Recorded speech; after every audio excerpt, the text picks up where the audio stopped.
Kā ir ar astotniekiem? Kas tad viņiem ir svarīgi dzīvē?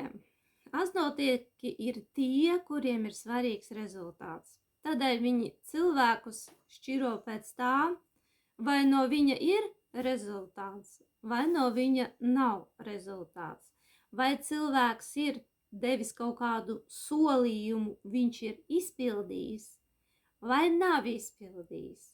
Un tieši no tā arī veidojās viņu attieksme pret citiem cilvēkiem, vai var uzticēties tam cilvēkiem, vai nevar uzticēties.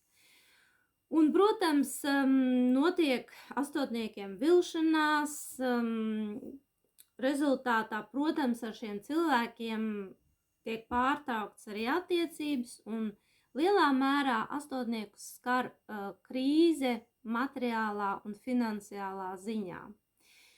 Un tiklīdz sāks pieņemt cilvēkus, kad ir, kas rīkojās vienā veidā un ir, kas rīkojās otrā veidā, un ka no visiem nevar prasīt vienādi, būs šī te izpratne, tad arī būs mazāk varbūt kritisku situāciju dzīvē arī astotniekiem.